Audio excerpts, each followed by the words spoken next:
بسم اللہ الرحمن الرحیم۔ خواتین و حضرات، یہ واقعہ حضرت عمر بن عبدالعزیز کے دور کا ہے۔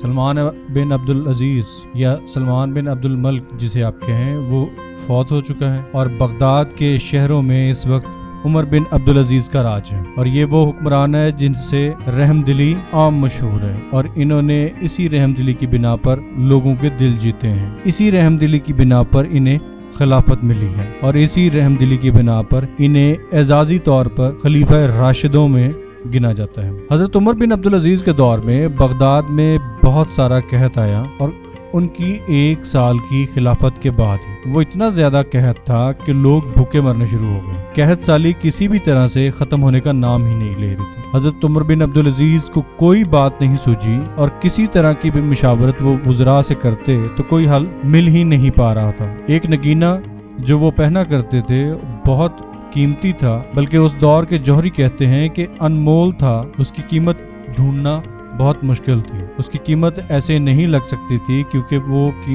قیمتی جوہر جو ہے وہ عام سطح پر مہیا ہی نہیں تھا، لوگوں کی پہنچ سے دور تھا۔ لیکن حضرت عمر بن عبدالعزیز نے اس کو فروخت کر دیا۔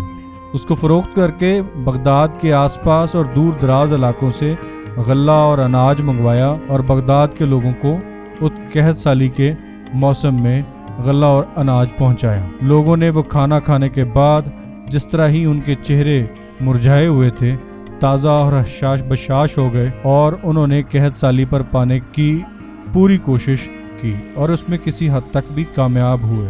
لیکن ان کے مصاحبین یعنی کہ حضرت عمر بن عبدالعزیز کے جو ساتھی تھے، وہ اس چیز پر نالاں تھے، بلکہ کئی تو دور دراز سے ان کو ملنے بھی آئے کہ آپ نے اتنا قیمتی جوہر کہ جس کی قیمت ہی نہیں ملتی تھی، اس کو بڑے ارزاں یا سستے نرخوں پہ سیل کر دیا، بیچ دیا۔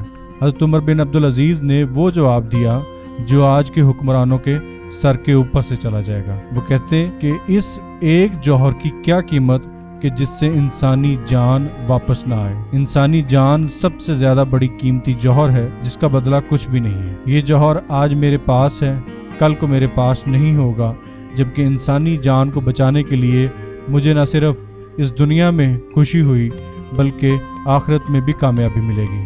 حکمران جتنا مرضی سکھی ہو، اگر اس کی رعایا، اس کی عوام ہمیشہ دکھ میں رہے گی تو اس کا سکھ کہیں نہ کہیں جا کے ختم ہوگا، اور ایک ایسا بے سکونی اور بے آرامی کا عالم شروع ہوگا جس کو وہ کبھی بھی بدل نہیں سکے گا، اور اس کا نام قبر ہوگا۔ اس حکایت سے مراد شیخ سعدی حکمرانوں کو متنبہ کرتے ہیں کہ وہ اپنی آسانیوں کو وہاں تک رکھیں کہ جہاں تک عوام کی خوشیاں ان کے ساتھ لگی ہوں، نہ صرف اپنی خوشیوں میں رہیں کہ ان کو عوام سے ٹوٹ کر الگ ہونا پڑے، اور عوام کس حالت میں رہے ان کو کوئی خبر نہ ہو۔